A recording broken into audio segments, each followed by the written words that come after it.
Loin de l'agitation new-yorkaise, c'est en Guyane qu'Olivier Médus se ressource. Aujourd'hui, il se concentre sur son nouveau challenge, une comédie musicale de Broadway qui sera jouée sur un paquebot de croisière. Un rôle obtenu grâce à des heures de travail, mais surtout sa technique qu'il a forgée au sein de la plus grande compagnie de danse américaine, Alvin Ailey. Il n'a que 18 ans lorsqu'il intègre cette école réputée.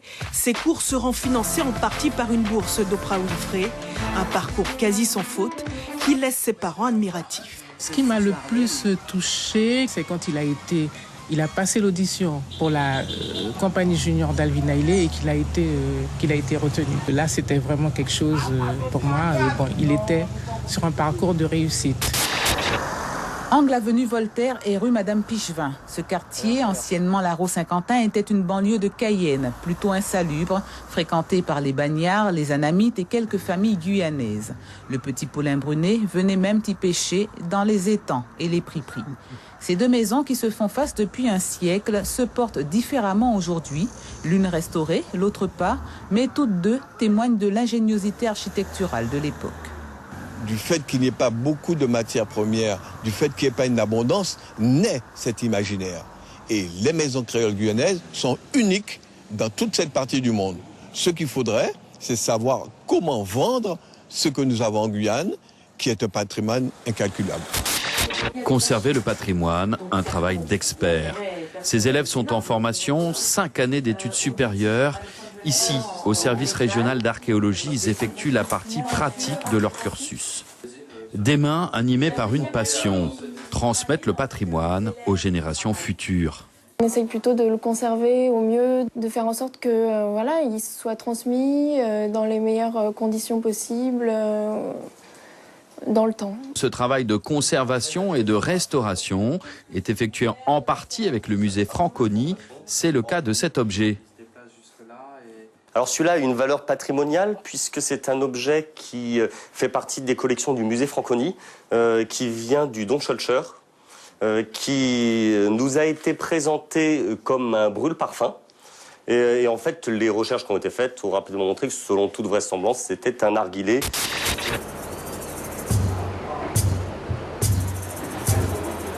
Le manioc a ceci de particulier et d'intéressant en Guyane qu'il est un lien entre plusieurs groupes culturels de Guyane. Les rituels amérindiens sont très nombreux à faire une place importante au Kachiri. Les créoles, on le sait, par exemple, consomment le couac systématiquement pendant la Semaine Sainte à la place du riz. Et il y a aussi d'autres rituels. Chez les Bushinengue, la cassave et d'autres préparations à base de manioc occupent une place importante dans les rituels de deuil.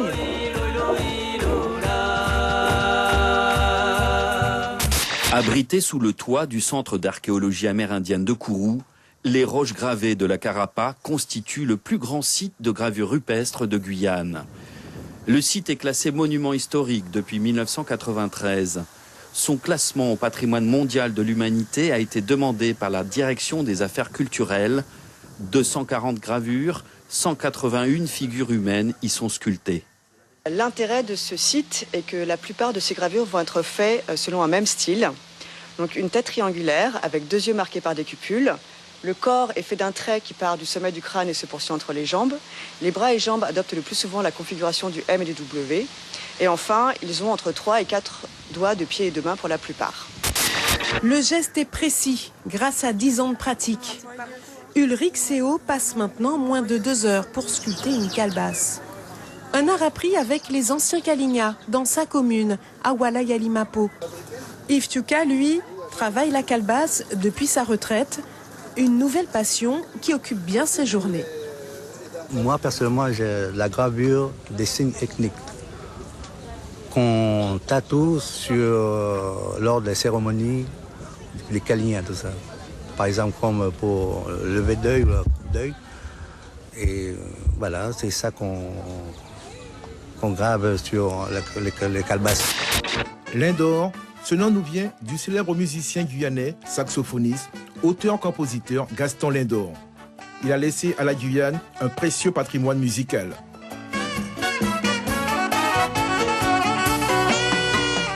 Toute proportion gardée, nous pouvons comparer cette cérémonie à celle des victoires de la musique. Une manifestation qui récompense tous les artistes dans 17 catégories cette année.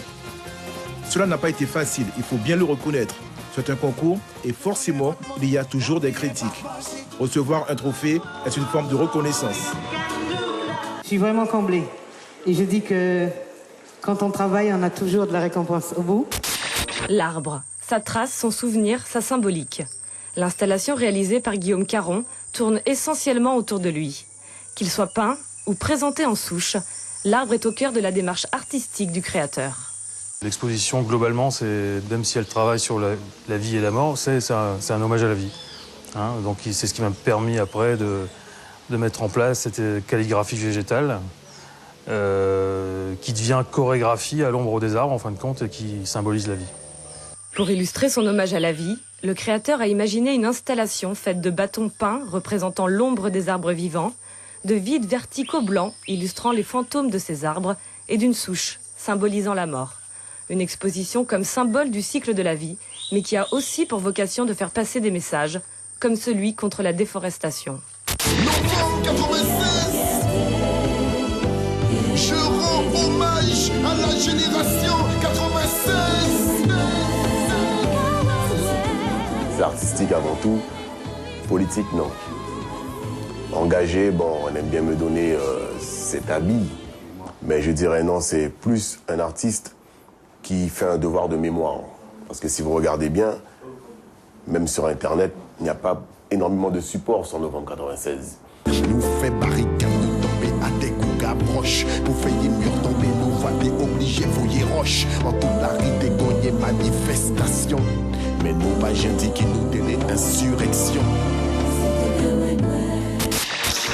Merci. 3 épisodes de 52 minutes pour résoudre une enquête. Le meurtre d'un couple et la disparition de leur fils.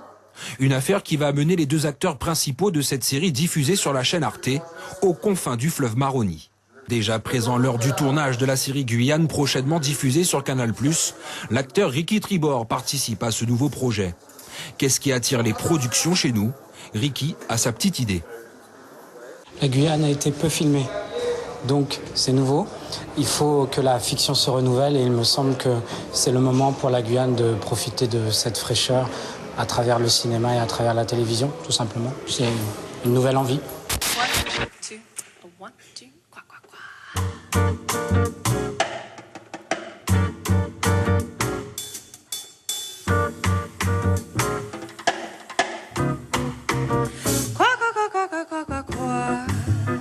What have you done to me?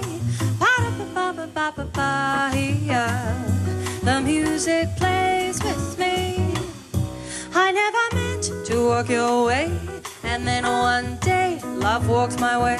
Now I'm on la la la la la ba ba ba ba, qua qua qua qua qua, qua qua qua qua qua. What is the meaning of the rhythmic feeling? Hommage de l'année 2016 à Monsieur Anthony Peps pour l'ensemble de son œuvre. Merci. Le moment le plus attendu de cette cérémonie, l'annonce du lauréat du prix Carbet de la Caraïbe et du tout monde. Cette année, le jury a été transporté par la puissance des mots d'Anthony Phelps, une grande figure de la poésie haïtienne.